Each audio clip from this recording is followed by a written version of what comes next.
Good morning.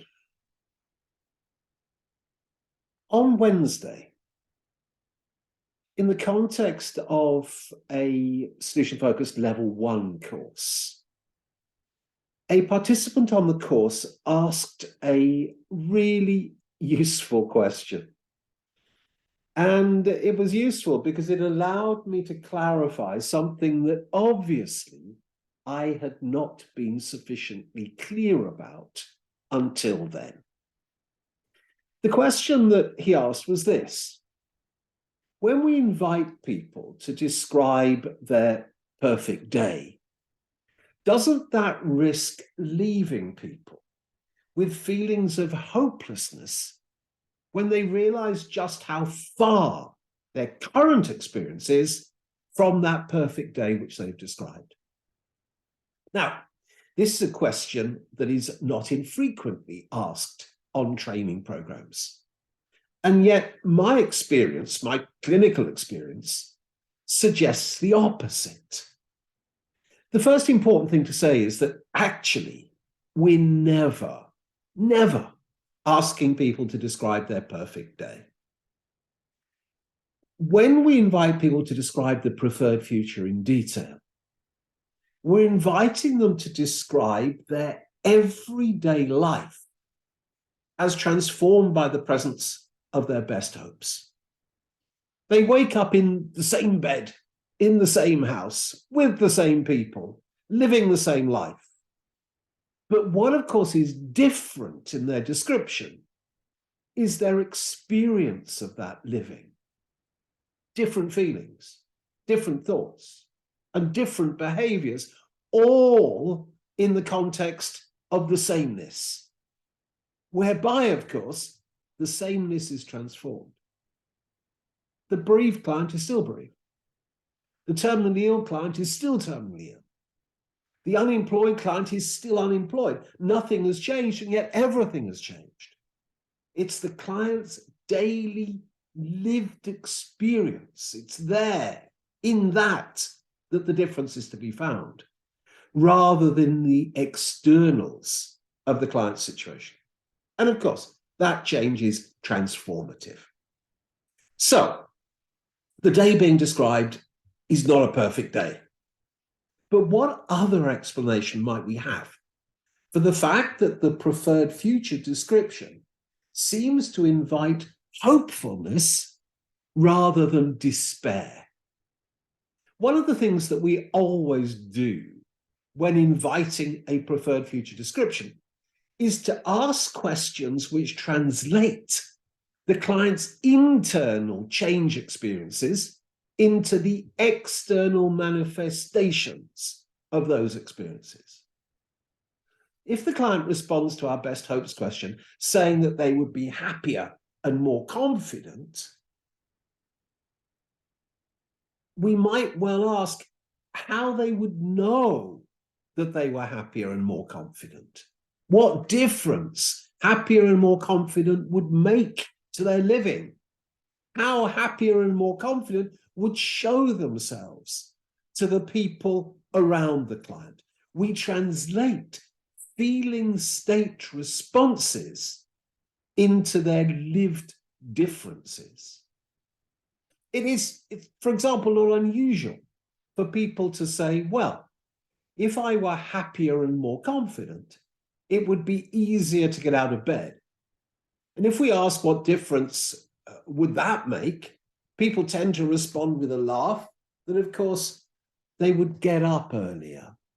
Clients might say that if they were happier and more confident, they'd be more likely to go out, to socialize, to ring friends. So solution focus facilitates a description of a preferred future in terms of what clients might find themselves doing. And once the client has described this life, then we might ask clients what would be the tiniest signs, the smallest signs that they're moving in that direction. Really, really small signs. The things they might notice that evening or the next morning. And when we support clients in describing the life that they want within these terms, then the effect seems to be hopefulness rather than hopelessness. And look, there's no need for you to take my word for that. Here we've got two clients commenting towards the end of their first sessions.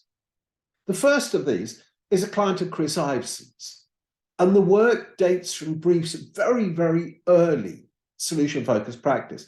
And right at the end of the session, the client comments to Chris and says this: for 15 years, I've been told and believed that this problem could never actually be cured. So each day, I've had to make myself carry on.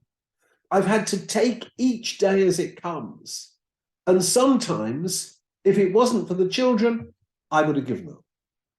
But now that I know that it's curable, I'm going to try and get over it.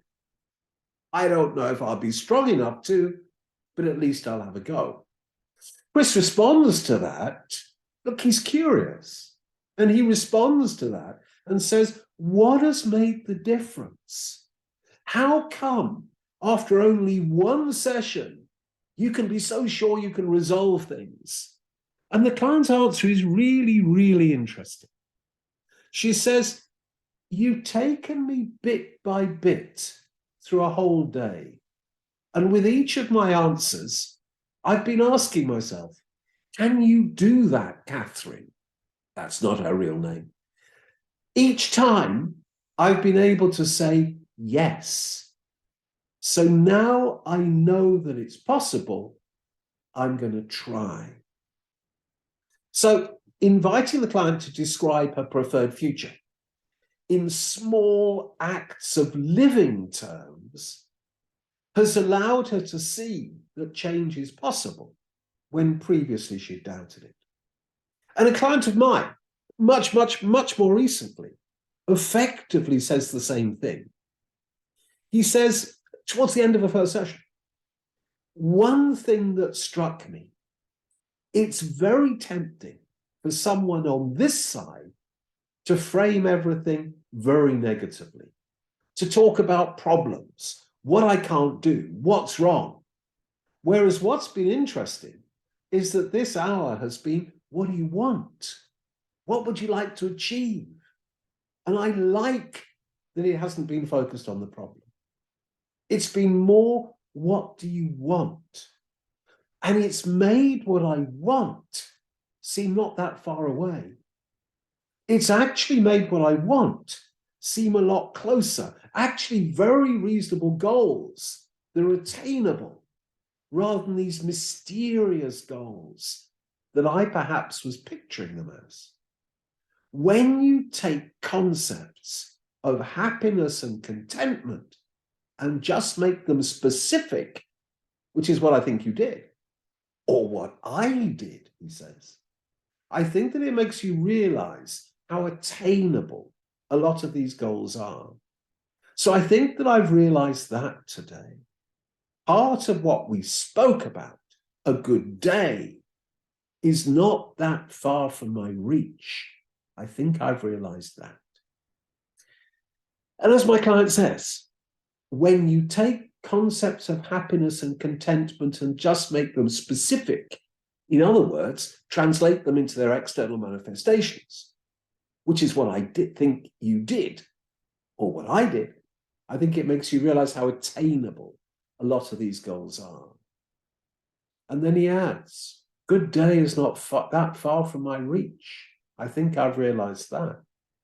So far from inducing despair, solution-focused preferred future descriptions appear to result in the emergence of hope and expectation and optimism.